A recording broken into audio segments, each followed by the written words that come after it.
Света гора, или полуостровот Атос во Грција, третиот крак на Халкидики.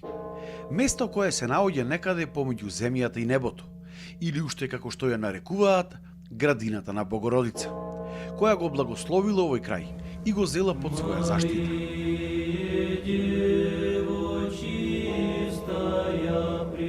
Во оваа репортажа ќе се обидам да ви го пренесам моето искуство од посетата на ово место, кое како да не е од овој свет. Место кое што со својата благодат, мир и спокој навистина е предворието на рајот, најмистичното место на целата планета. За да стигнеш до тука, прво мора да аплицираш и да чекаш одобрение за виза. Света гора, иако се наоѓа во Грција, е посебна монашка држава. Тука, според преданието и традицијата, смеат да живеат и да влезат само маши. Максимум денови кои што регуларно може да ги добиете за престој тука се 3 ноќи. За повеќе денови треба да добиете посебен благослов од игуменот на некој од манастирите. Се тргнува од градот Уранополис, или во превод што значи небесен град. На Света гора се стигнува само со брод. Нема патишта. Има вкупно 20 манастири и 10 помали скитови, кои што се општежителни, односно каде што живеат монасите во братство. Но не е мал ниту и бројот на самостојни келии, каде живеат и се подвизуваат по само еден монах, кој од време на време слегува во монастирите за да се причести на светата литургија и потоа повторно се враќа на местото на своето тихување. Секој манастир има свое пристаниште, каде слегуваат патниците и од каде манастирите се снабдуваат со сите потребни работи. Први кои ве пречекуваат на патувањето за Света гора се галебите, кои го следат бродот до неговата последна дестинација. После 40 на минути пловење, првото пристаниште кое што ќе ве пречека е пристаништето Јованјица на српскиот манастир Хиландар. Манастирот не може да се види од бродот, затоа што се наоѓа од другата страна на полуостровот. Второто пристаниште кое што доаѓа е она на бугарскиот манастир Зограф. И тој манастир не се гледа од бродот, бидејќи тој се наоѓа од другата страна на полуостровот. Следен е манастирот Дохијар, грчки манастир посветен на свети Архангел Михаил. Во превод Дохијар значи гостоприемник.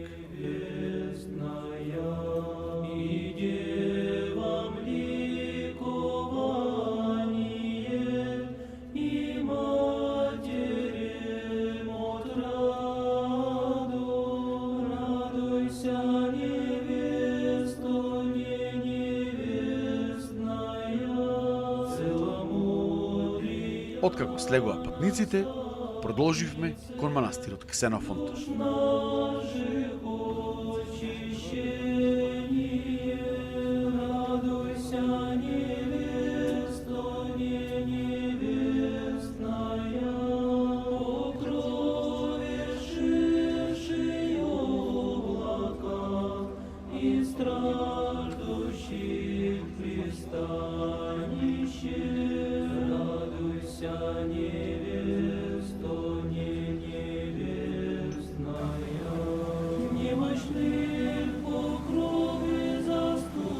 За кратко време, пред нас, со целиот свој сјај, раскош и убавина, се појави грандиозниот руски манастир посветен на Свети Пантелеймон.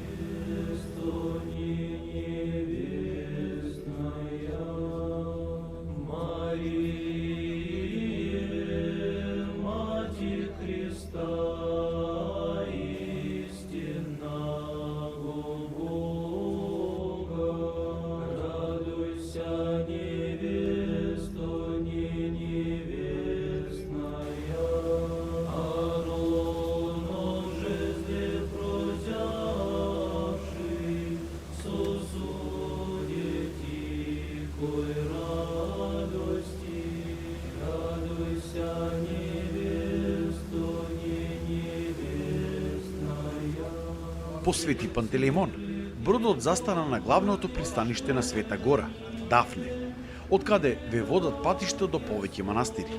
Но нашата прва станица беше манастирот Свети Павле, што се наоѓа веднаш под врвот Атос кон самиот крај на полуостровот.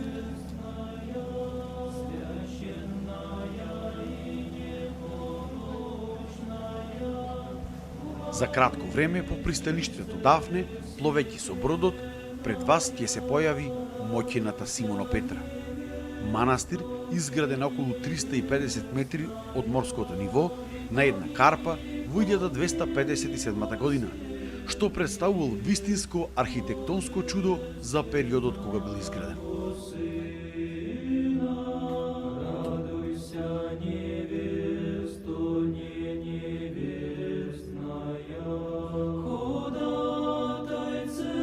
Веднаш под него се наоѓа манастирот Григоријат. Тука, на неговото пристаниште, беше нашето прво стапнување на тлото на Света Гора. Момент кога срцето ти трепери и започнува да чука со огромна брзина од возбудата. По благата на горнина се искачивме полека кон манастирот. Манастирот името го добил по Свети Григорий, кој што го изградил манастирот, а кој што бил ученик на Григорий Синаицки. Мал, но многу убав манастир, посветен е на Свети Никола. Во моментов голем дел од конаците се реновираа, па немавме многу можност да го разгледуваме манастирот.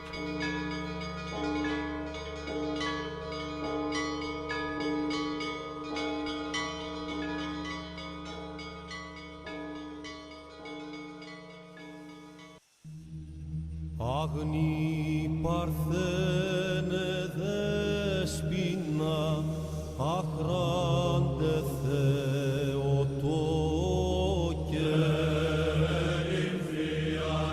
Во црквата не беше дозволено фотографирање. Интересно е да се потенцира дека времето на Света Гора се мери според византиското време. Односно, кајнив денот започнува со заоѓањето на сонцето. Само и верскиот манастир го почитува халдејското пресметување на времето, според кое што денот почнува со изгревот на сонцето. Затоа во дел од манастирите има поставено по 2 часовници.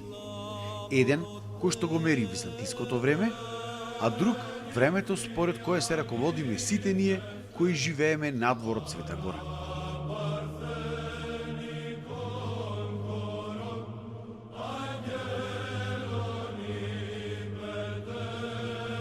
Од манастирот Григоријат се упативме по тесна стрмна калдрместа патека нагоре низ планината. Понекаде час и половина, напорно одење, од височината се отвори прекрасен поглед на манастирот Дионисијат.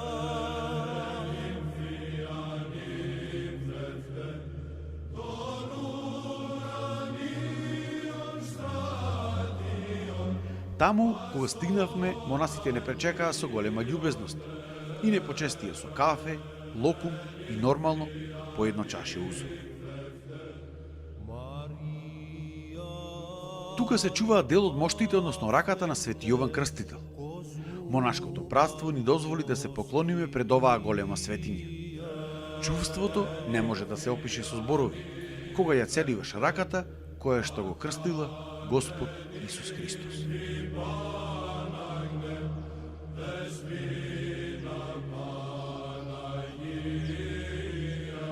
Од тука со брод заминавме за манастирот Свети Павле, кој што беше нашата прва станица за преспивање на Света Гора.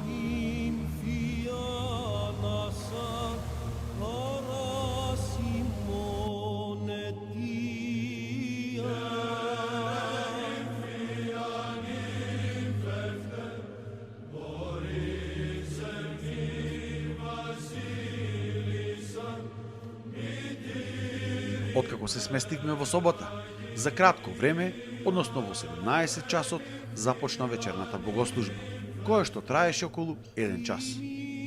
Веднаш потоа следува трпеза за монасите и за сите посетители на манастирот. Во сите манастири на Света Гора се јаде само 2 пати во текот на денот.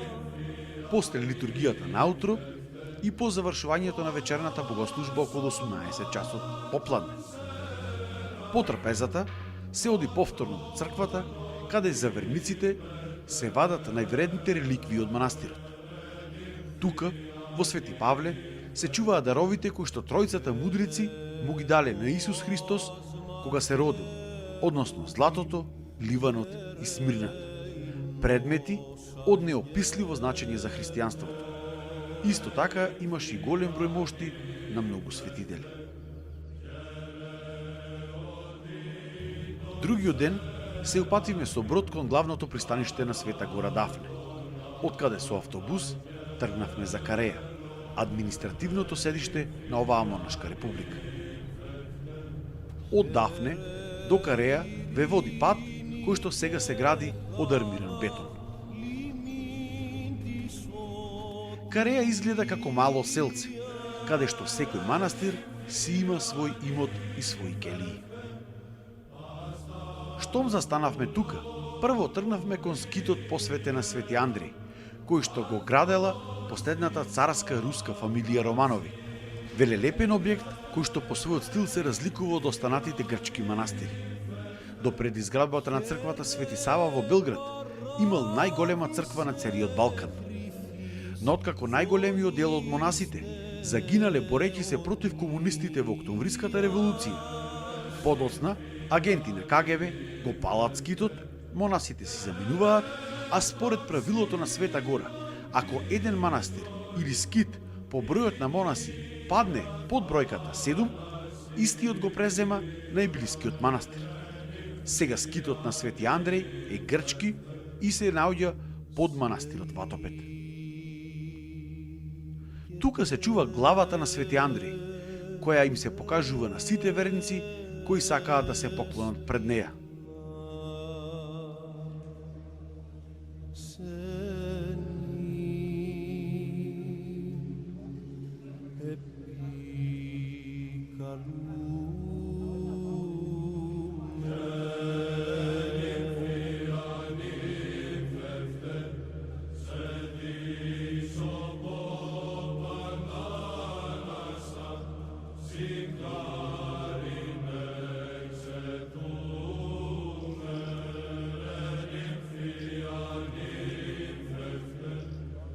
Во Кареја ја посетивме и Протатската црква и управната зграда на Света Гора, но за жал црквата беше затворена и не бевме во можност да ја видиме една од најголемите светињи на Света Гора, чудотворната икона Достојно ести.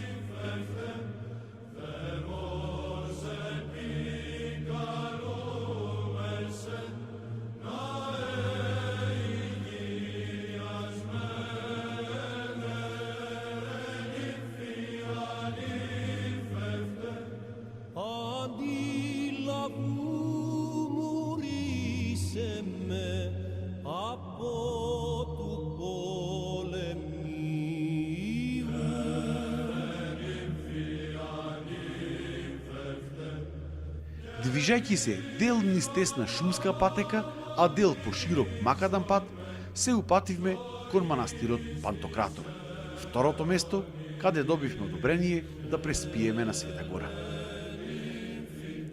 Зад нас го оставаме скитот на Свети Андреј, а од другата страна се отвора прекрасен поглед кон врвот Атос и поголемиот дел на полуостровот.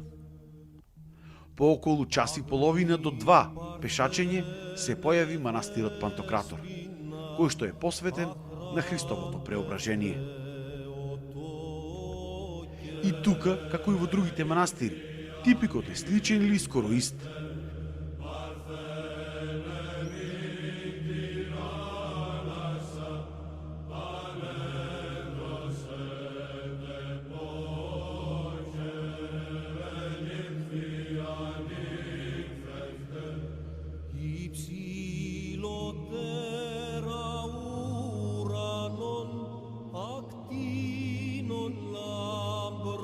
Десетина минути пред 17 часот, клепалото на монахот ги повикува сите верници да се соберат во црквата за вечерната богослужба, која што трае 1 час, пошто следува трпеса за сите присутни верници, а потоа поклонување пред моштите кои што ги поседува манастирот. Тука се наоѓа една од најпознатите чудотворни икони на Света Гора, иконата Богородица Геронтиса.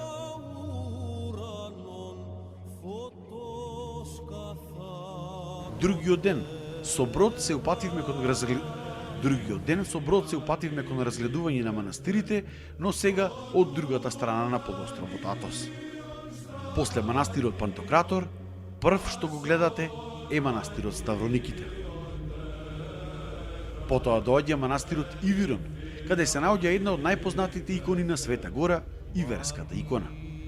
Според преданието, кога неја ќе ја снема од тоа место, тоа ќе биде еден од знаците на доаѓањето на крајот на светот. Бродот продолжи кон манастирите Филотеј и Каракал, но за жал не однесе до последниот манастир од оваа страна на Света Гора, а тоа е манастирот Велика Лавра. Првиот манастир изграден на ова место, од каде што започнало буквално се. Го изградил Свети Атанаси Атонски на почетокот на 10 век. Тргнавме за назад и пред да слеземе на пристаништето од манастирот Хиландар, од бродот го видовме вториот по хиерархија, а сега можеби и најголем и најбогат манастир на Света Гора, манастирот Ватопед.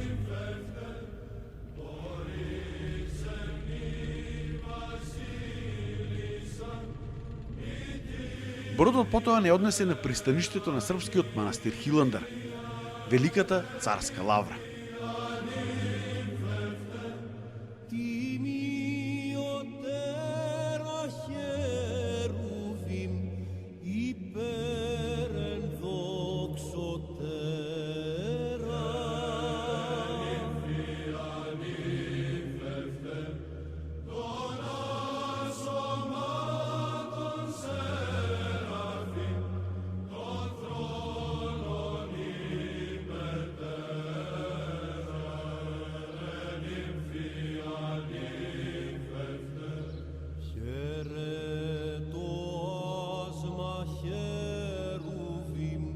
Кога стигнавме во манастирот, во црквата се поклонивме на чудотворната икона Богородица Троеручица.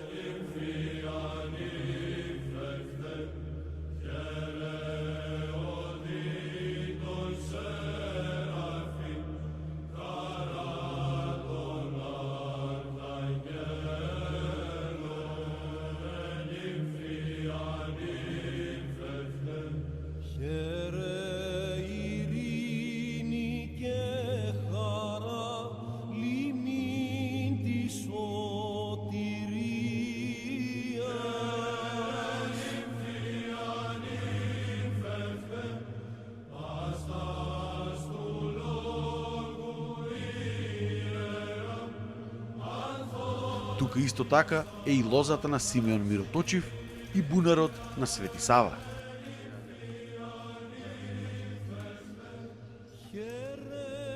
Кој што исто така, според преданието на Света Гора, кога лозата ќе се исуши, а бунарот ќе престане да има вода, тоа се исто така едни од знаците за доаѓањето на крајот на светот. Хиландар е четврти манастир по хиерархија од 20 манастири на Света Гора. Бидејќи немавме многу време, тргнавме кон манастирот Зограф. Патот кон Зограф води и низ шума, но се оди и по макадан пат, по кој исто така може да се оди со возило. Ние се одлучивме да одиме пешки. По скоро 2,5 часа стигнавме пред бугарскиот манастир Зограф, посветен на Свети Ѓорѓе. Зограф е основан во 919 година од тројцата браќа од Охрид, Мојсеј, Арон и Јован. Според преданието, тие не знаеле на кого да му го посветат манастирот, па затоа подготвиле една даска која што ја оставиле во црквата и започнале да се молат на Бога на кој светител да биде посветен манастирот. Во тој момент необична светлина се ја разлеала низ црквата, а кога браќата влегле внатре, виделе дека на даската бил само живописан ликот на Свети великомаченик Ѓорѓи. Од тому манастирот го добива и името Зограф. Низ историјата тука имало замонашено огромен број македонци. Манастирот поседува голем број мошти и две чудотворни икони на Свети Ѓорѓи. Тука се чува и жезлото на последниот охридски архиепископ Арсений, кој по укинувањето на Охридската архиепископија во 1767 година доаѓа тука каде и умира. На наше огромно задоволство, монасите ни дозволија да го видиме жезлото кое што сега се чува во манастирската ризница. Четвртиот ден требаше да ја напуштиме Света Гора и од пристаништето или арсаната на манастирот Зограф се качивме на брод назад кон Уранополис. Како што први не пречекаа, така и после не испратија галебите, кои повторно не следеа преку целото патување со брод од околу 1 час. Зад нас ја оставивме Света Гора со надеж дека повторно ќе се вратиме тука најбрзо што може.